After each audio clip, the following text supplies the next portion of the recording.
मैं doctor R के पुरोहित, आपका स्वागत है। आज तुलनात्मक राजनीति के परिचय के संदर्भ में आगे चर्चा करें।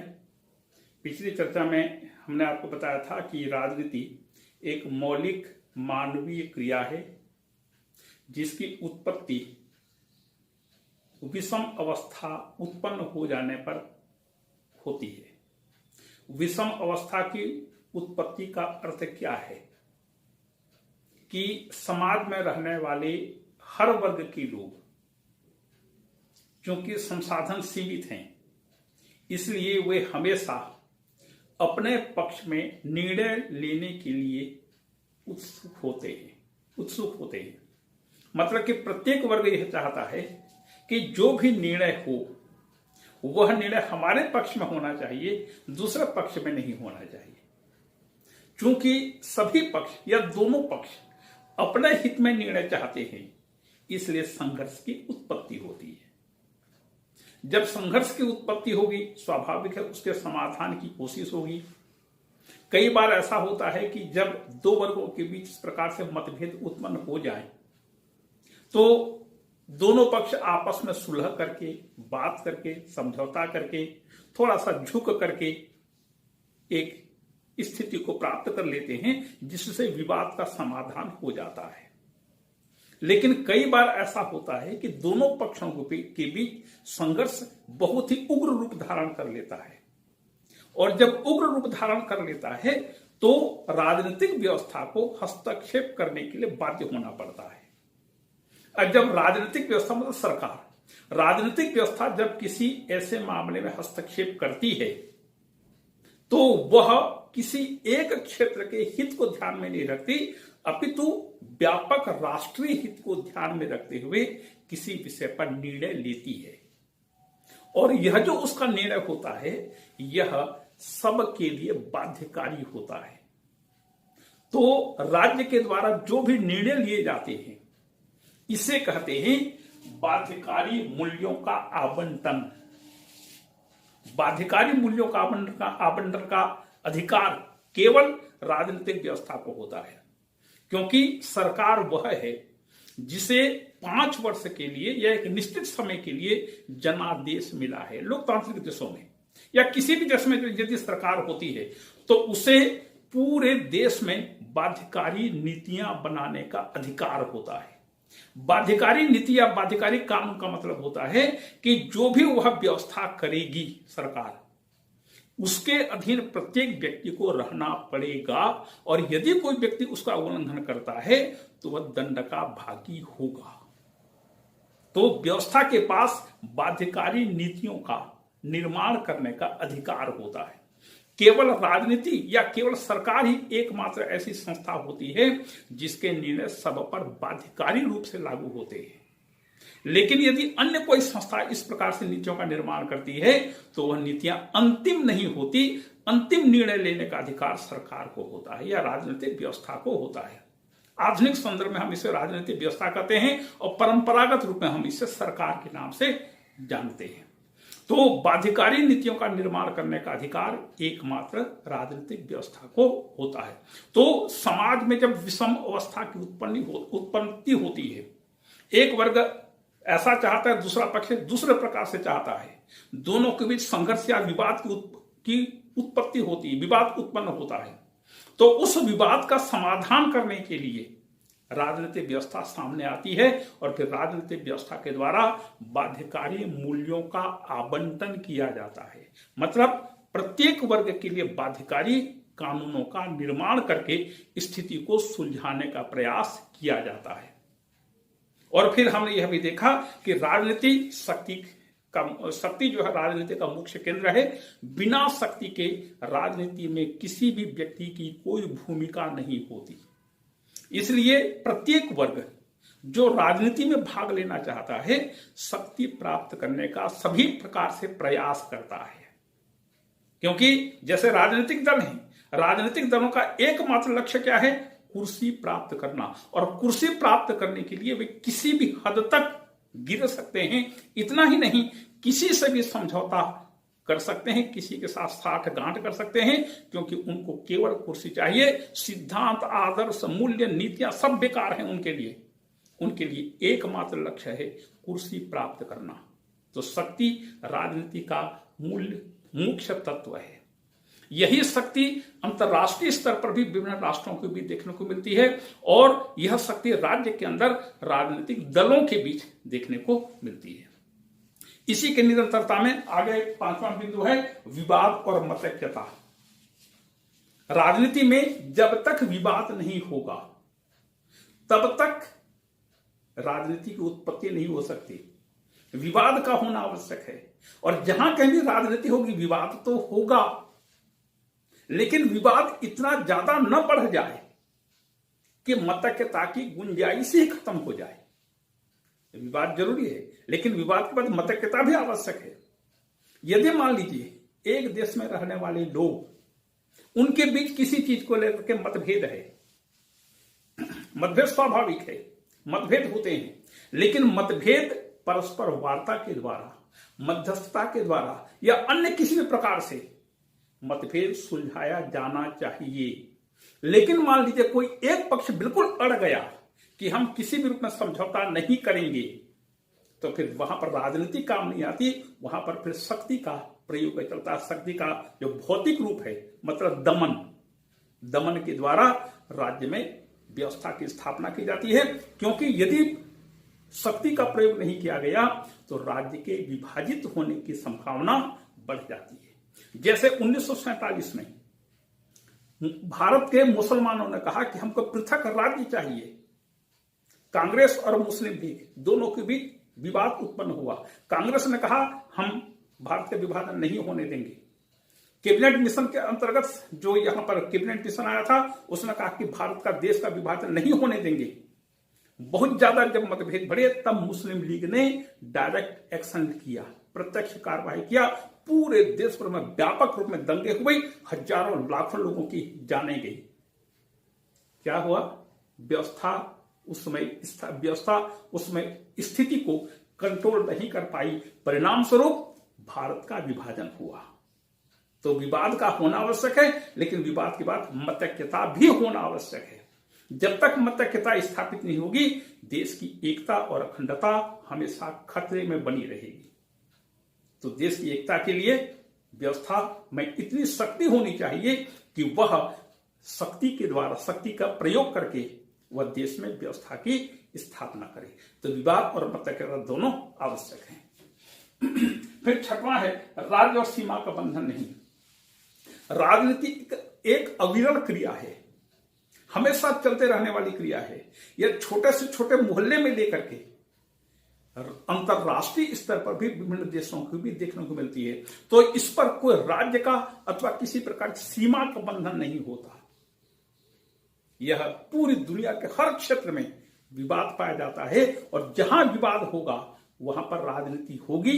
और यदि विवाद होगा तो फिर राजनीतिक माध्यमों से या अन्य माध्यमों से सुलह की स्थापना या मतैक्यता की स्थापना की जाती है। मतलब राजनीति पर कोई सीमा का बंधन नहीं होता। यह राजनीति के मुख्य तत्व है। इसी संदर्भ में वीपी सिंह कहते हैं, वीर कृष्ण प्रसाद सिंह कहते हैं कि राजनीति एक मौलिक मानवीय क्रिया है। मौलिक है, मानवीय क्रिया है। मौलिक इसलिए है क्योंकि मनुष्य एक विवेकशील प्राणी है। वह सबसे पहले अपने को देखता है, फिर अपने परिवार को देखता है, और यहां से जब निश्चिंत हो जाता है तब वह समाज को, मोहल्ले को और पूरे नगर को, देश को देखता है। मतलब उसके द्वारा कार्य किया जाना आवश्यक नहीं है, लेकिन उसके मन में विचार तो उत्पन्न होता है कि ऐसा होना चाहिए, ऐसा नहीं हो रहा है, गलत हो रहा है, सही हो रहा है। यह जो उसका विचार है, यहां से राजनीति की उत्पत्ति होती है। और इस प्रकार से जब वह सक्रिय हो जाता है तो फिर विवाद उत्पन्न होता है, समूह बनते हैं, विवाद होगा, विवाद के बाद संघर्ष होगा, संघर्ष के बाद मतैक्यता होगी, फिर एक चक्र पूरा हो जाएगा। तो क्योंकि यह मनुष्य के विवेक से संबंधित है, इसलिए वीर कृष्ण प्रसाद सिंह कहते हैं कि राजनीति एक मौलिक क्रिया है और यह बहुत से विकल्पों के बीच एक चुनने की कला है। अनेक विकल्प होते हैं और इन विकल्पों में से एक चुनने की कला है। कला किसे कहते हैं? कला वह है जो किसी चीज के, किसी वस्तु के दोषों को दूर करे, उसे कला कहते हैं। कला एक दुधारी तलवार है। कैसे दुधारी तलवार? जैसे तलवार चलाना कला है, बंदूक चलाना कला है, डॉक्टरी पेशा कला है। तो यदि डॉक्टरी पेशा एक कला है, तो एक डॉक्टर यदि एक मरीज को स्वस्थ बना सकता है, तो वह एक स्वस्थ को भी मरीज बना सकता है। तलवार के द्वारा यदि हम आत्मरक्षा कर सकते हैं, तो तलवार से किसी दूसरे की हत्या भी कर सकते हैं। कला है। राजनीति विज्ञान, राजनीति भी एक कला है। ये देश का भला भी और देश का हित भी कर सकते हैं और अपने स्वार्थों की पूर्ति भी कर सकते हैं। तो यह अनेक विकल्पों में से एक चुनने की कला है। यह अनेक विकल्पों में एक चुनना क्या है? निर्णय है। निर्णय का मतलब क्या होता है? डिसीजन या निर्णय का मतलब क्या होता है? अनेक विकल्पों में से एक विकल्प का चुनाव करना। जैसे एक विद्यार्थी हायर सेकेंडरी की परीक्षा उत्तीर्ण करता है, तो उसके सामने अनेक विकल्प होते हैं कि वह सादा बीए बीएससी बीकॉम करेगा, या इंजीनियर या मेडिकल के लिए प्रयास करेगा, या जेईई की कोशिश करेगा, आईआईटी में एडमिशन के लिए कोशिश करेगा। अनेक प्रकार के विकल्प होते हैं। तो इन अनेक विकल्पों में से एक का चुनाव करना निर्णय कहलाता है। तो यह अनेक विकल्पों में से एक चुनने की कला है। और यह केवल मूल्यों का आवंटन ही नहीं है, अपितु लक्ष्य प्राप्ति का साधन भी है। यह केवल मूल्यों का आवंटन नहीं है। मूल्यों का आवंटन का मतलब निर्णय हमारे हित में, और इस निर्णय को लागू करने के लिए कानून का भी निर्माण हमारे हित में होना चाहिए। यह केवल अपने हित में नहीं, यह केवल मूल्यों का आवंटन ही नहीं है, अपितु लक्ष्य प्राप्ति का साधन भी है। कि जिस उद्देश्य से हमने संघर्ष शुरू किया था, विवाद की उत्पत्ति हुई थी, उस विवाद का समाधान हमारे हित में हो, हमने हमेशा यही कोशिश की। अरे कुछ नहीं मिला तो थोड़ा तो मिला, आगे फिर देख लेंगे। तो इस प्रकार से यह केवल मूल्य आवंटन नहीं है, अपितु लक्ष्य प्राप्ति का साधन भी है। यह संघर्ष का परिणाम तो है, यह राजनीति संघर्ष का परिणाम ही है, लेकिन इसका अंतिम लक्ष्य क्या है? उत्तम जीवन की प्राप्ति है। व्यक्ति राज्य में क्यों रहता है? क्योंकि राज्य में रहते हुए व्यक्ति उत्तम जीवन की प्राप्ति कर सकता है। अरस्तु ने कहा था कि राज्य की उत्पत्ति आवश्यकताओं को पूरा करने के लिए हुई है, लेकिन इसका अस्तित्व सद्जीवन की प्राप्ति के लिए बना हुआ है। यदि व्यक्ति राज्य में रहते हुए सद्जीवन या अच्छा जीवन की प्राप्ति नहीं कर सकता, तो वह उस राज्य में नहीं रहेगा, छटपटाएगा। तो राज्य इसलिए बना हुआ है क्योंकि राज्य व्यक्ति को उत्तम जीवन प्राप्त करने का अवसर देता है, परिस्थितियां उत्पन्न करता है। तो राजनीति का भी अंतिम उद्देश्य है उत्तम जीवन की प्राप्ति करना। इसी प्रकार से फाइनल कहते हैं, फाइनल कहता है राजनीति एक विरला नहीं होता, राजनीति हर जगह पाई जाती है। जहां कहीं भी दो व्यक्ति सक्रिय हो जाते हैं, एक दूसरे के विपरीत व्यवहार करते हैं, उनका विचार व्यक्त करते हैं, वहां पर राजनीति होगी। और निश्चित रूप से जहां कहीं भी व्यवस्था की स्थापना करने की आवश्यकता पड़ेगी, वहां पर राजनीतिक व्यवस्था सामने आती है। तो यह अविरल नहीं है, बहुत गहन है, बहुत घना है, हर जगह यह पाई जाती है। और कालातीत, इस पर कोई काल का या समय का बंधन नहीं होता, कहीं पर भी उत्पन्न हो सकती है व्यवस्था। यह राजनीति कहीं पर भी उत्पन्न हो सकती है, विवाद कहीं पर भी उत्पन्न हो सकता है, और सतत परिवर्तनशील। अभी तोला तत्काल मासा, सतत परिवर्तनशील, यह स्थायी नहीं होती, क्योंकि परिवर्तन प्रकृति का नियम है। तो राजनीति में भी हमेशा परिवर्तन होते रहते हैं। आज से 50 साल पहले जो नीतियां थी, आज उसी नीति पर चलते हुए हम आगे नहीं बढ़ सकते। यह परिवर्तनशील होता है। और सार्वजनिक क्रिया है, सार्वजनिक क्रिया है। यदि व्यक्तिगत क्रिया होगी तो निजी स्वार्थपरता सामने आ जाएगी। इसलिए सार्वजनिक क्रिया है कि जिसके अंतर्गत व्यक्ति अपने सामूहिक हितों को प्राप्त करने की कोशिश करता है। राजनीति एक विशिष्ट मानवीय व्यवहार है जिसके द्वारा व्यक्ति अपने सामूहिक हितों को प्राप्त करने की कोशिश करता है। तो यह एक सार्वजनिक क्रिया है और जिसकी अभिव्यक्ति विषम अवस्था उत्पन्न होने पर समाधान हेतु निर्णय निर्माण के रूप में होती है। जिसकी उत्पत्ति कब होगी? जब विषम अवस्था आ जाएगी। विषम अवस्था का तात्पर्य है दो वर्गों के बीच, दो समूहों के बीच संघर्ष, विवाद। राजनीति संघर्ष तो है, लेकिन राजनीतिक में संघर्ष का मतलब युद्ध नहीं है, यह तूतुमय में है, तेरे मेरे की भावना है, मतभेद है, मनभेद है, अलग अलग विचार है, अलग अलग दृष्टिकोण है और इनके बीच फिर आपस में विवाद। तो राजनीति विषम अवस्था आने पर समाधान हेतु निर्णय निर्माण के लिए होती है और इस प्रकार से राजनीति मनुष्य का जीवन का एक बहुत ही महत्वपूर्ण पक्ष है। ये राजनीति के बारे में एक थोड़ी सी सामान्य से परिचयात्मक चर्चा हुई।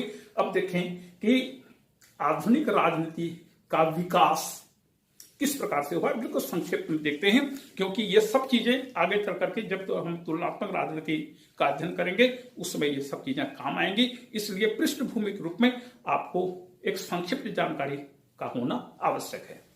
तो इसकी शुरुआत हुई थी, आधुनिक राजनीति की शुरुआत हुई थी 1903 में, जब अमेरिका के शिकागो में अमेरिकन पॉलिटिकल साइंस एसोसिएशन की स्थापना हुई। अमेरिकन पॉलिटिकल साइंस एसोसिएशन, और इस एसोसिएशन में जब अमेरिका के खूब सारे राजनीतिक शास्त्री इकट्ठे हुए तो उन्होंने राजनीति की वर्तमान स्थिति, मतलब उस 1903 के समय की स्थिति पर आपस में विचार किया और यह अभिव्यक्त किया कि राजनीति जो है वह उचित रूप से अध्ययन नहीं कर पा रहा है किसी भी चीज का, क्योंकि अभी तक उस समय तक केवल सैद्धांतिक अध्ययन हुआ करते थे और सैद्धांतिक अध्ययन कभी भी पूर्ण नहीं होता जब तक उसमें व्यवहार सम्मिलित न हो। थोड़ा सा विचार करिए कि द्वितीय विश्व युद्ध के पहले जो भी घटनाएं घटती थी यूरोप में घटती थी, क्योंकि अमेरिका बहुत दूर था और अमेरिका को अंतर्राष्ट्रीय राजनीति से कोई संबंध नहीं था। ऑस्ट्रेलिया बहुत दूर था और एशिया अफ्रीका के सब राज्य प्राय उपनिवेश थे, बचा कौन? यूरोप। तो यूरोप की राजनीति को विश्व राजनीति कहा जाता था। तो यूरोप में ही सब चीजें केंद्रित हुआ करती थी। तो इस प्रकार से केवल यूरोप के संविधानों, यूरोप के विभिन्न देशों के संविधानों का आपने अध्ययन कर लिया और यह मान लिया आपने कि हमने विश्व के सभी देशों के संविधानों का अध्ययन कर लिया, क्योंकि यूरोप के देशों के संविधानों की नकल दुनिया के अन्य देशों ने किया था।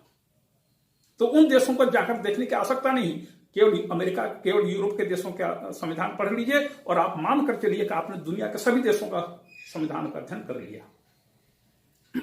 तो उस समय केवल सैद्धांतिक अध्ययन हुआ करता था, इसलिए इस एसोसिएशन में इस बात पर तीव्र असंतोष व्यक्त किया गया। 1906 में American political science review journal का प्रकाशन हुआ। इसमें भी विभिन्न राजनीति शास्त्रियों ने राजनीति की वर्तमान अध्ययन व्यवस्था के बारे में, अध्ययन पद्धति के बारे में संदेह उत्पन्न किया था और वैज्ञानिक पद्धति की वकालत की थी।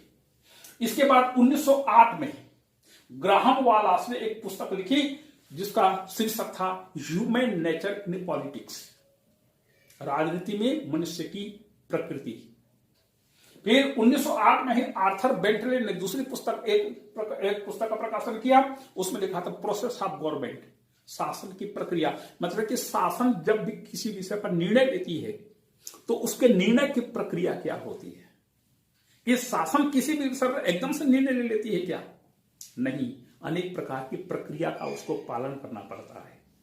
अनेक प्रकार के स्रोतों से जानकारी एकत्र करनी पड़ती है, उन जानकारियों को विश्लेषण होता है, फिर यह देखा जाता है कि उस विषय पर एक निर्णय लेने पर उसकी प्रतिक्रिया जनता में क्या होगी, उसका परिणाम देश के लिए, दुनिया के लिए क्या होगा, समाज के लिए क्या होगा, कितने लोगों को इससे लाभ होगा, कितने लोगों को हानि होगी, जिन लोगों को हानि होगी, जिनका अहित होगा, उनके हित के लिए फिर क्या किया जाए। इन तमाम विषयों पर विचार करने के बाद शासन किसी विषय पर निर्णय लेती है।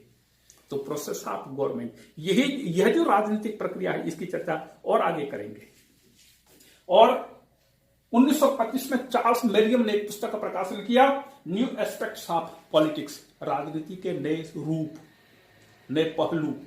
फिर 1927 में जॉर्ज कैटलिन ने 2 पुस्तकें लिखी, एक था the science and method of politics और दूसरी पुस्तक लिखी the study of principles of politics. और इस प्रकार से राजनीति विज्ञान में व्यवहारवादी क्रांति की शुरुआत हुई। और इस संदर्भ में सिडनी बर्मा ने बहुत अच्छी चीज लिखी। सिडनी बर्मा लिखती है कि, और इसमें जो प्रमुख विचारक थे जिन्होंने व्यवहारवादी क्रांति को राजनीति विज्ञान में इंट्रोड्यूस किया और उसके बारे में अपने विचार रखे, राजनीति में व्यवहारवादी क्रांति को लाने का श्रेय विभिन्न विचारकों को, जैसे Graham Wallas, Bentley, Merriam, Catlin, Easton, Lasswell, आमंडर पावेल, डहल, डाइट, ये सब विचारकों को व्यवहारवादी क्रांति का उन्नायक माना जाता है।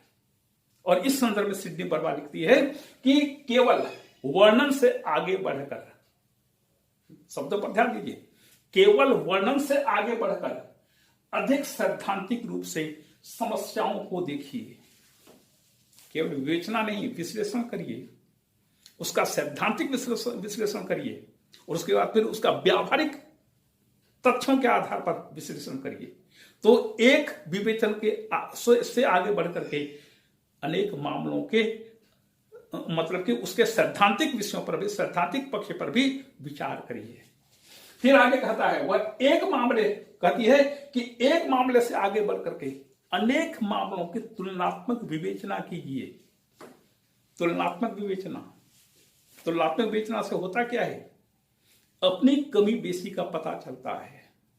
यदि कमी हो तो उसको सुधारा जा सकता है, यदि अतिरेक हो रहा तो उसको एक निश्चित सीमा के अंतर्गत बांधा जा सकता है। तो तुलना का होना आवश्यक है। तो एक समस्या पर स्थिर होकर के आप मत रह जाइए, अनेक समस्याओं की तुलनात्मक अध्ययन पर ज्यादा जोर दीजिए। फिर सरकार के औपचारिक संस्थाओं को छोड़ करके या सरकार के औपचारिक संस्थाओं से आगे बढ़ते हुए राजनीतिक प्रक्रिया और राजनीतिक क्रियाकलापों पर नजर रखिए। सरकार की औपचारिक संस्थाएं क्या है? व्यवस्थापिका, कार्यपालिका, न्यायपालिका। यह सरकार की औपचारिक संस्थाएं जिनका उल्लेख संविधान में किया जाता है। लेकिन क्या व्यवस्थापिका, कार्यपालिका, न्यायपालिका ये एकमात्र अंतिम शक्तियां हैं, अंतिम अथॉरिटी हैं कि ये लोग किसी भी विषय पर निर्णय ले लेंगे? नहीं। अनेक चीजें, पूरे देश के राजनीतिक क्रियाकलाप, ये सब चीजें, राजनीतिक प्रक्रिया, अभी चर्चा हुई थी, राजनीतिक प्रक्रिया, राजनीतिक क्रियाकलाप, ये सब चीजें सरकार की तीनों औपचारिक संस्थाओं को प्रभावित करती हैं। व्यवस्थापिका है, व्यवस्थापिका कानून बनाने की संस्था है, तो क्या व्यवस्थापिका अपनी मर्जी से कोई भी कानून बना देगी? नहीं। उसे देश के हितों को ध्यान में रखना पड़ेगा, देश के लोगों के मिजाज का ध्यान रखना पड़ेगा, देश के लोग क्या सोचते हैं, क्या चाहते हैं, क्या अपेक्षा करते हैं, इन सभी चीजों को देखते हुए व्यवस्थापिका कानून बनाती है, कार्यपालिका प्रशासन का काम करती है। तो राजनीतिक क्रियाकलाप और राजनीतिक प्रक्रिया का अध्ययन करना शुरू कीजिए। केवल औपचारिक संस्थाओं का अध्ययन करने से आप अंतिम निष्कर्ष तक नहीं पहुंच पाएंगे। और केवल पश्चिम यूरोपीय देशों से आगे बढ़ते हुए एशिया, अफ्रीका और लैटिन अमेरिका के देशों की ओर देखिए। असली राजनीति तो विकासशील देशों में पाई जाती है, जहां हर कदम पर मतभेद, मनभेद, तू-तू में संघर्ष, विवाद, ये तमाम चीजें विकासशील विकासशील देशों में देखने को मिलती है। विकसित देशों में आपने गौर किया होगा, किसी भी विकसित देश में राज्य के विभाजन की मांग नहीं होती, राष्ट्र के विभाजन की मांग नहीं होती। लेकिन भारत जैसे विकासशील देश में विभाजन की भी मांग होती है। आज भारत की सरकार के सामने सबसे बड़ी समस्या यह है कि भारत के भविष्य में विभाजन को किस प्रकार से रोका जाए, कैसा वातावरण बनाया जाए कि भारत की एकता और अखंडता अक्षुण्ण रहे। तो सिडनी बर्मा कहते हैं, केवल आप एक निश्चित सीमा तक या केवल यूरोपियन देशों तक सीमित रह करके यदि आप राजनीतिक निष्कर्ष निकालने की कोशिश करेंगे तो वह आधा अधूरा निष्कर्ष होगा। यदि आपको राजनीति की वास्तविक जानकारी प्राप्त करनी है तो पूरी दुनिया के विभिन्न प्रकार की व्यवस्थाओं का अध्ययन करिए और उसके आधार पर आप एक निश्चित निष्कर्ष तक पहुंच सकते हैं। केवल यूरोप और अमेरिका के 2-4 देशों को देख लिया आपने तो अंतिम निष्कर्ष नहीं होगा। आपको वस्तुतः एशिया, अफ्रीका और लैटिन अमेरिका के विभिन्न देशों को देखना पड़ेगा जो तृतीय विश्व के देश कहलाते हैं, और तब जाकर के आप जो एक मानदंड की स्थापना करेंगे वह सही होगा। आज का व्याख्यान यहीं पर। आपको धन्यवाद।